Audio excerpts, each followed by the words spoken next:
መቋቋም አልችልም ሰው የራስን ተቆጣጣሪ ወዴት ነው የምትመጣው ልጅቱ ምንድነው ያደረግሻት ሰውዬ ይሄን በአምላክ ልቀቀኝ ብያለሁ ዛሬ ልጅቷ ምንድነው ያደረግሻት ልቀቀኝ ያልኩ ነው በአምላክ ምንድነው ያደረግሻት ምንስ ማደረጋት ይመለከታል ያገባል ልቀቀኝ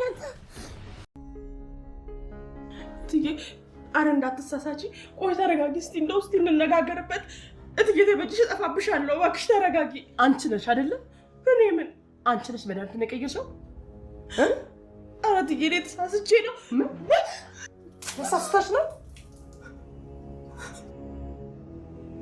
አረ ትዬ ምን አባሽ ላድርግሽ አንቺ ውሻ በገዛ ጃብልችሽ አጥግቤ እጀነከሽ የልጅህን አይል ልታጠፋ የነበረችው እሷ ናት በእውነት ምንም አላውቅም ጋሽ እራሷ ትዬ ናት ምን አልሻች እኔ ነኝ ይፍቱ ተያት እባክሽ እሷ መሆኗን ብታምንም ግን ያንቺ ትእዛዝ እንደሆነ ግልጽ ነው አልገባኝም ማለት ከኔ ይልቅ የቤት ሰራተኛ ነው የምታምነው አዎ የህብስትን ህይወት መንፈስ ታደገቻት የታፈሰን መንፈስ ታደጋት ይፍቱ አሁንም ጭካኔውና ፋፋን ቀጥላለች ህብስት ላይ ለመድፋት የተዘጋጀው አሲድ እጅግ አደገኛና ዳይሬክትሊ አይኗን የሚያጠፋ ነበር ከብዙ ስቃይና ከብዙ መከራ የታደገቻት ከባምላክ ቀጥሎ መጀመሪያ ታፈስናት ትልቁን ሚና እየተጫወተች ያለችው የህብስትን ህይወት ለመታደግ የህብስትን ህይወት ለማትረፍ ወይዘሮ ይፍቱ ግን አሁን ግን አምርራለች ታፈስን አንቺ ነሽ የዚህ ሁሉ ሴራ ጠንሳሽ አንቺ ነሽ እቅዴን ያከሸፍሽብኝ ትክክለኛ መርዝ ገዝቼ አንቺ ነሽ መርዙን በውሃ ያቀላቀልሽው ለዛ ነው አይኗ ያልጠፋው ስለዚህ ህብስት ሳትሆን ጥላቴ አንቺ ነሽ ስትል እንግዲህ ታፈስን በጣም በሚያሳዝን ሁኔታ ቀጥቅጣታለች ወይዘሮ ይፍቱን እጅግ የሚያሳዝነውና እጅግ ልብ የሚሰብረው ጉዳይ ግን የህብስት ህይወት መቼ ነው ከነፃ ስቃይ የምትወጣው መቼ ነው ከዚህ ሁሉ መከራ የምትታደጓት መቼ ነው ከዚህ ሁሉ ፈተና የምታመልጠው በዚህ አባቷ የሞቷን ድግስ ደግሶላት አብለትን ካላገባች የሞት ቀጠሮ ቀጥሮላታል በዚህ ይፍቱን የቁም እስረኛ አድርጋታለች ይህ ስቃይ መቼ ነው የሚያበቃው በአምላክ ወይዘሮ ይፍቱን ማንቁርቷን አነቃት በየቀኑ የምታረጊው ጥረት የምታረጊው እርምጃ ምን አለ ለሰው ማጥፋት ሳይሆን ለነፍስሽ ብትጨነቂ ነፍስሽን ለማዳን ብትሮጪ ሲልም ማንቁርቷን ዘግቷታል አቶ አለም አሁን ከባድ ወጥመድ መጥቶበታል እሱም በሄርሜላ ማንነት ነው ሄርሜላ ያገኘችውን አማራጭ መጠቀም አማራጭ ስታጣ አቶ አለምን በሪከርዱ ልታስፈራራ ወስናለች በልጁ ላይ ምሕረትና ርህራሄ ያጣው አቶ አለም በሄርሜላ ላይ ይመለሳል ማለት ዘበት ነው ሄርሜላ አገኛለሁ ብላ ህይወቷን የምታጣበት አጋጣሚ ሳይፈጠር አይቀርም አቶ አለም በጭራሽ አይተዋትም የፈለገችውን ነገርም ሊሰጣት አይችልም ምክንያቱም ልጁን ለመግደል ቀን እየቆጠረ ያለው አቶ አለም ጭራሽ ባንቺ ተዝቼና ተስፈራርቼ በጭራሽ የፈለግሽውን ላደርግልሽ አልችልም ሌሎችን ሰዎች መግደል ጉልበትና አቅም ያለኝ ሰው አንቺን አንዴ መጨፍለቅ አቅም አላጣም በማለት እንግዲህ ጉሮሮዋን ሊዘጋባት ይችላል እንግዲህ ሄርሜላ አድባ ብትቀመጥ መልካም ነው አቶ አለምን እንግዲህ በዛ ሪከርድ ልታስፈራራው እፈልግሃለሁ ስትል እንትን ብለዋለች ማለት ነው በሌላ በኩል እንግዲህ ይፍቱ እንግዲህ የህብስት አይና ለመጥፋቱ በመልካም ጤንነት ላይ መኖሯና ትንሽ አይኗን ያቃጠላት አሲዱ ባለበት እቃ ላይ ውሃ ተቀላቅሎ አሲድ እንዲመስል ተደርጎ እንደተረጨች ነው የአሲዱ ትንንሽ ነገሮች ስለተቀላቀሉበት ነው የተረፈችው ይሄም ለመልካም ነው የዚህ ሁሉ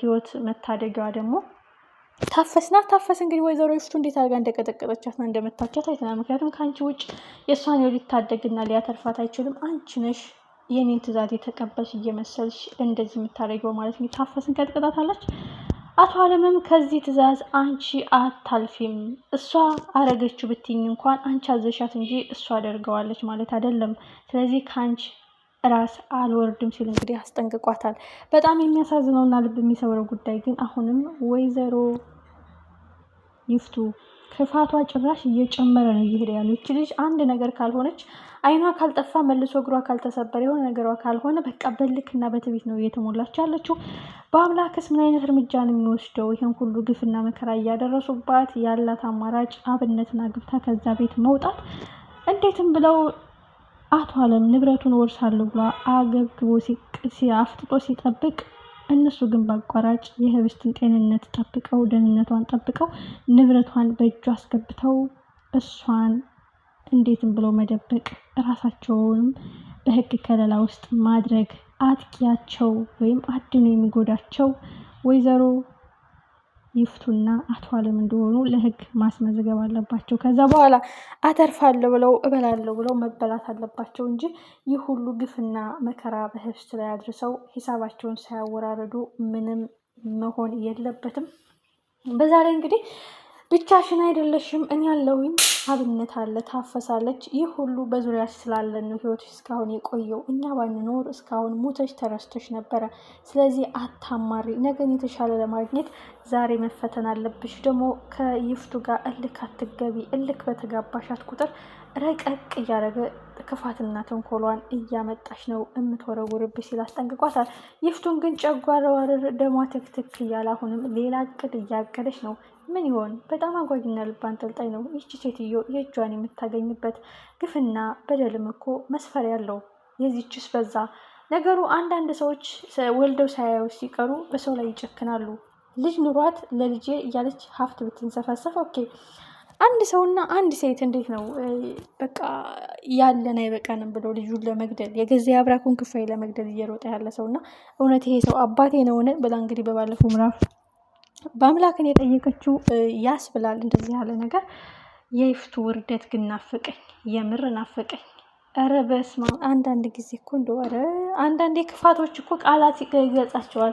የይፍቱ ክፋትና በደል ደግሞ በጣም በዛም አለ በዚህ እንግዲህ ታፈስ ብዙ ጊዜ ታድጋታለች ህብስትዬ እቅዷን እያከሸፈች የወይዘሮ ይፍቱን ደም ደግሞ ከፍና ዝቅ እያደረገች እያንተከተከች አሁን ግን መጨረሻው ህብስት ላይ ሊደርስ የነበረው ድብደባ ታፈስ ላይ ደርሰዋል። ታፈስ ካሁን በኋላ ምን አይነት እርምጃ ተወስድ ይሆን? እውነታውን ተናግራ ሁሉንም ፍርጥርጥ አድርጋ ውልቅ ትሊሆን ወይስ አሁንም የህብስትን ህይወት መታደግ ይቀጥላል? የወይዘሮ ይፍቱ ተንኮልና አደገኝነትስ መቼ ነው የሚያበቃው? አቶ አለምስ ከሄርሜላ የመጣበት ወጥመድ ወዴት ይወስዱ ይሆን? ይጥለዋል ወይስ ያነሰዋል? ወይዘሮ ይፍቱ እንግዲህ በሄርሜላ እና በአቶ አለም መሀል በተጀመረው ግብግብ በዚያ ትንሽ ውጥረት ስትያዝ ህብስትን ለቀቅ ታረጋታለች የሚል ግምት አለን። አብነትም ከህመሙ አገግሞ እንግዲህ የሚገባውን እርምጃ መውሰድ አለበት። ለህብስት ጤንነት ሲባል በፍጥነት ተጋብተው እሷን ከዚህ ቤት ካላወጣ ወይዘሮ ይፍቱ አሁንም አድባ አትቀመጥም። ህይወቷን እንዲሁ በቀላሉ አትተዋትም። የንዴቷ መወጫ የልኳ መቋጫ ነው የምታረጋት። እንደ ላብራቶሪ የተለያዩ ተንኮሎችና ሴራዎችን እየተገበረችባትና እየሞከረችባት ነው።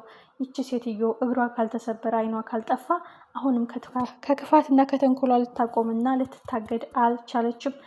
አቶ አለም ግን ከህብስት ተንኮል ላይ ረገብ ቀነስ የሚያደርገው የሄርሜላ ወጥመድ መጥቶበታል። በዛ ሲውረተረት ሜቢ ህብስትን ለቀቅ ሊያደርጋት ይችላል። ወይዘሮ ይፍቱ አይኗ መጥፋትና እጇ መሰበር አለበት።